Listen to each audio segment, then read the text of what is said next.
Maligayang panonood po ka-recap. Ang ating tatalakayin ngayon ay tungkol sa isang true story suspense thriller film na may pamagat na Girl in the Basement. Kaya sit back, relax, at simulan na natin.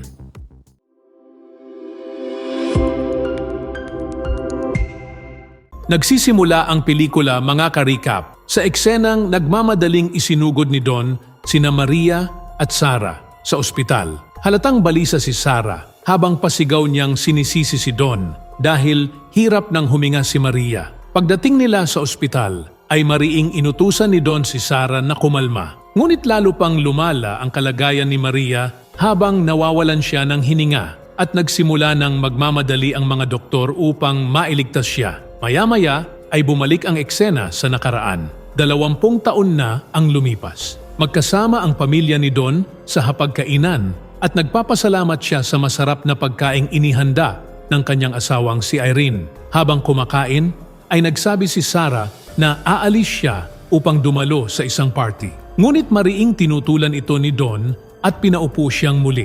Kahit sinabi ni Sarah na pumayag naman ang kanyang ina, ay mariing tinanggihan ni Don ang kanyang hiling at inutusan siyang bumalik sa kanyang kwarto. Ang masayang salusalo ay biglang napalitan ng tensyon. At kahit si Irene ay walang nagawa sa mahigpit na autoridad ng kanyang asawa. Maya-maya ay kumatok si Irene sa pintuan ng silid ni Sarah. Ngunit walang sumagot. Dumating si Don, dala ang susi at binuksan ang pinto. Ngunit wala na roon si Sarah. Tumakas na pala ito upang makapunta sa party kasama ang kanyang nobyong si Chris. Galit na galit si Don ka-recap nang mapagtanto niyang muling sinuway siya ni Sarah. There she is. Did you catch up? Yeah, but Sa party ay masayang nagkakasiyahan si Sarah, pinahahalagahan ang bawat sandali kasama si Chris. Ngunit pag-uwi niya sa bahay ay hinarap siya ng kanyang ama na galit at humihingi ng paliwanag sa kanyang pagsuway. Dahil sa labis na pagkadismaya sa istriktong ugali ng ama ay buong tapang na sinabi ni Sarah na aalis siya sa kanilang bahay pagdating niya sa edad na 18. Lalong tumindi ang tensyon hanggang sa bumaba si Irene upang awatin ang dalawa. Sa sobrang bigat ng sitwasyon ay umakyat si Sarah sa kanyang silid at malakas na isinara ang pinto. Kinabukasan ka-recap ay nag-uusap si Sarah at ang kanyang kapatid na si Amy nang sumali sa kanila ang kanilang ina. Ipinabatid ni Irene na 1 linggo lamang ang parusa kay Sarah. Ngunit tila hindi ito ikinatuwa ng dalaga. Ipinahayag ni Sarah na aalis siya ng bahay at maglalakbay sa iba't ibang lugar. Magsisimula siya sa Florida, kung saan balak niyang maghanap ng trabaho. Suportado naman siya ni Irene at buong puso siyang hinihikayat na abutin ang kanyang mga pangarap habang pinapaalalahanang huwag kalimutang tumawag at umuwi paminsan-minsan.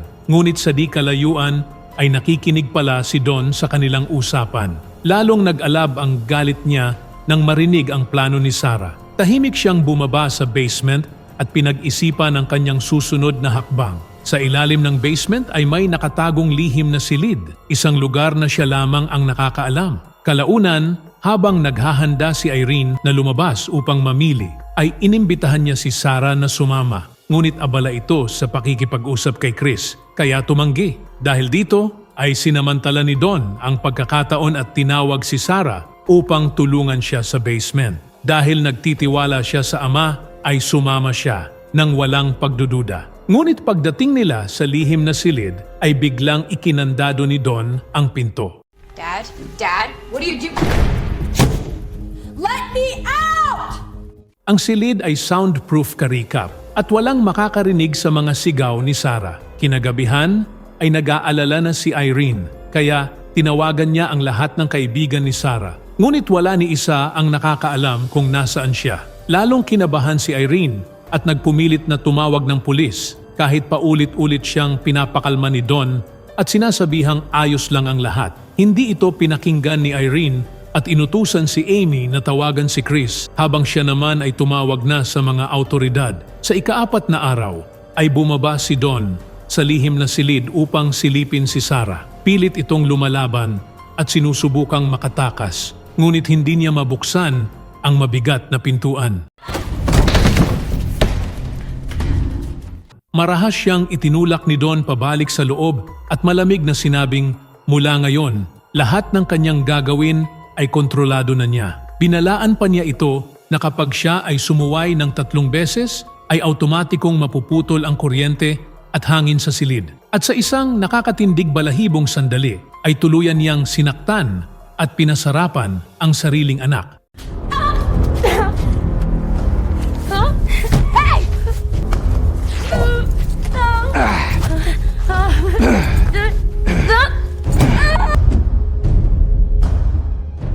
Samantala, si Irene ay patuloy na nakikipag-usap sa mga investigador at ibinibigay ang lahat ng impormasyong makakatulong upang mahanap si Sarah. Subalit si Don ay pilit na pinalalabas na tumakas lamang si Sarah matapos makipagtalo sa kanila. Hiling naman ni Irene na huwag maniwala ang pulis dahil kilala niya ang anak niyang hindi basta aalis ng walang paalam, lalo na ilang araw bago ang kanyang 18 kaarawan. Ngunit sa kasamaang palad, ay mas pinaniwalaan ng investigador ang mga kasinungalingan ni Don. Dumating din si Chris upang magtanong kung nasaan si Sarah, ngunit pinagsinungalingan siya ni Don at sinabing nasa Florida na raw ito, kasama ang isang lalaking nagngangalang Steve, na kaibigan daw ni Sarah noong elementarya. Dahil sa narinig, ay naniwala si Chris at umalis, hindi alam na sa mismong ilalim ng bahay ni Sarah, nagdurusa ang dalaga sa kamay ng sarili niyang ama.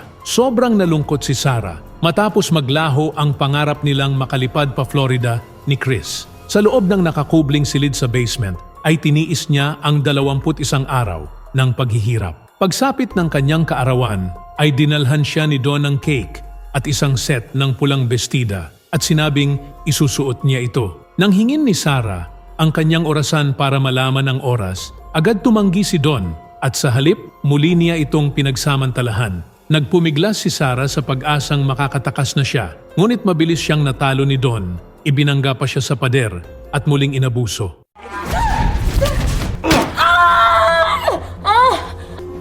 This is what happens to ungrateful little girls! Halos 1 taon ang lumipas karikap ay nanganak si Sarah ng isang batang babae na pinangalanan niyang Marie.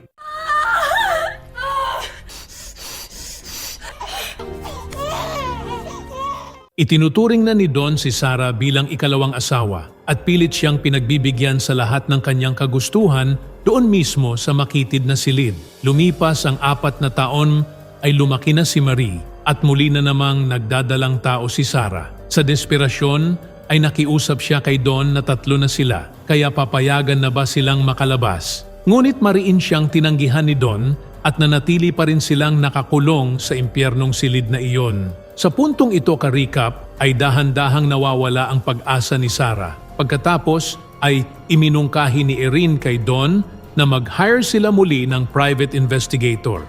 Galit na tinanggihan ni Don, paalalang na sayang ang 55,000 dolyar nila noong huli. Sa inis ay ibinagsak pa niya ang tinidor sa mesa at malamig na sinabing may isa pa silang anak na dapat pagtuunan. Pagkatapos ay umalis siya na puno ng galit. Sa lihim na silid ay nagdala si Don ng isang telebisyon para kina Sarah at Marie. Si Marie, na kailanman ay hindi pa nakakita ng mundo sa labas, ay namangha rito. Ngunit nang magkasakit si Marie at magkaroon ng mataas na lagnat, ay nakiusap si Sarah kay Don na magdala ng doktor. Walang pakialam itong sinabing siya na mismo ang umako bilang ina. Sa kabutihang palad ay gumaling din si Marie. Isang gabi, habang magkatabi silang natutulog, ay ikinuwento ni Sarah kay Marie ang istorya ng pagmamahalan nila ni Chris at kumakapit sa munting pag-asang may bukas pa para sa kanila. Biglang bumisita si Chris sa bahay ng pamilya ni Sarah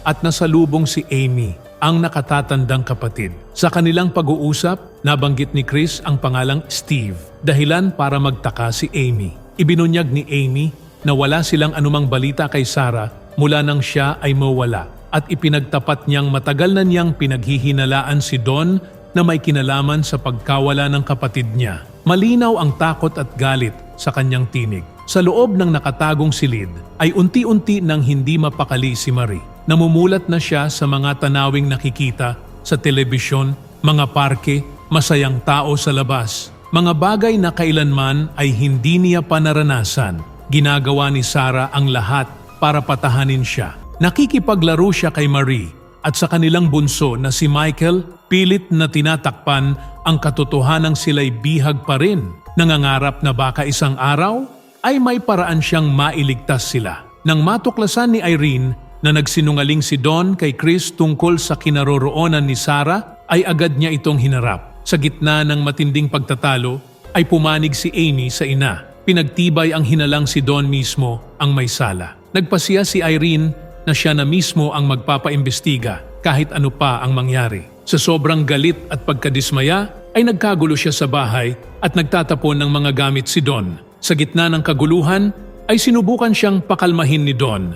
Ngunit sa kanyang pagmamadali ay naiwan niya ang susi sa sofa. Mabilis na kinuha ni Amy ang mga susi at palihim na bumaba sa basement. Baon ang matinding pangamba at hinala. Ngunit agad siyang nahuli ni Don at marahas nitong kinuha muli ang mga susi at itinaboy si Amy palayo. Makalipas ang ilang panahon karikap ay nanganak muli si Sarah ng isang batang lalaki na pinangalanan niyang Thomas. Sa desperasyon na magkaroon man lang ng pag-asa ay nakiusap siya kay Don na iwan si Thomas sa itaas sa harap mismo ng pintuan ng kanyang ina. Kapalit ng pangakong lalo siyang susunod at magiging masunurin kay Don. Kinabukasan ay nagulat si Irene nang makita ang isang sanggol at sulat sa kanilang pintuan. Dahil dito ay muling nagliyab ang pag-asa sa kanyang puso at naniniwala siyang buhay pa si Sarah. Samantala, patuloy pa ring nagkukunwari si Don na wala siyang alam sa mahiwagang pagkakabandera ng sanggol. Sinubukan ni Sarah na isiksik ang isang sulat sa mga damit ng sanggol. Ngunit na-diskubre iyon ni Don. Dahil sa kanyang nalaman, ay galit na galit niyang hinarap si Sarah at sa malamig na tinig, mariing sinabing hindi pa rin siya natuto. Galit na galit si Don at marahas na inutusan si Sarah na isuot ang pulang bestida bago niya muli itong pagmalupitan. Makalipas ang ilang araw, ay nakita ni Don si Marie na nag-e-eksperimento sa makeup. Nakita niyang natuwa si Don sa itsura ng bata, ngunit agad siyang pinigilan ni Sarah. Mariing sinabing huwag niyang lalapitan si Marie dahil bata pa ito. Marie, come here. Come here. Lungkot si Marie at inamin sa kanyang ina na miss na niyang magkaroon ng mga kaibigan at makita ang mundo sa labas. Bagamat gulong-gulo ang kalooban, ay mahinahong sinabi ni Sarah na konting tiis pa at balang araw ay makakalaya rin sila. Gabi-gabi ay lihim na nangungudkod si Sarah sa pader gamit ang kutsarita at sinasamantala ang malambot na lupa dahil sa walang tigil na ulan. Nang makagawa siya ng maliit na butas, ay nagpadala siya ng senyas gamit ang flashlight. Isang kapitbahay ang nakapansin at nagpunta kay Don upang i-report ang kakaibang ilaw na tila nanggagaling sa bahay. Nagngangalit sa galit si Don kaya dali-dali itong pumasok sa silid at sinipa si Sarah ng malakas sa tiyan. Napatigil lamang siya nang magsigawan ang mga bata.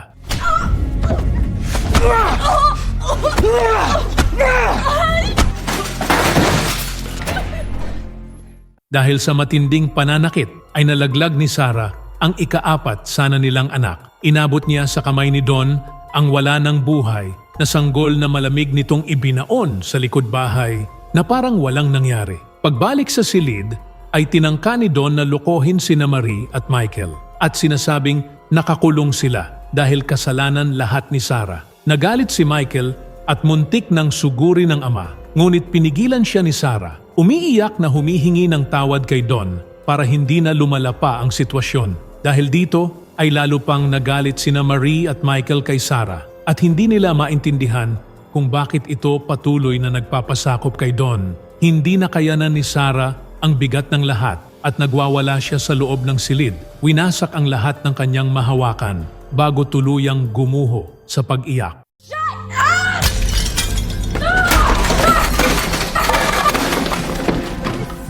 Sa katahimikan, si Marie at Michael mismo ang naglinis ng silid at dahan-dahang ibinalik ang lahat sa ayos. Napagtanto ni Sarah na sapat na ang edad ng kanyang mga anak para malaman ang katotohanan. Kaya buong puso niyang inamin sa kanila ang lahat ng kwentong ikinukwento niya ay tungkol sa sarili niya. na dati siyang nakatira sa itaas ng bahay bago siya ikinulong ng kanilang sariling ama sa basement. Hindi ito kinaya ni Marie at inatake siya ng asthma sa tindi ng pagkabigla. Samantala, muling hinamak ni Don si Sarah at nilait pa ang itsura nito. Doon na hindi nakapagpigil si Michael at buong lakas siyang sumigaw at tinulak pa si Don. Pero mabilis siyang hinila ni Sarah para mailayo sa panganib.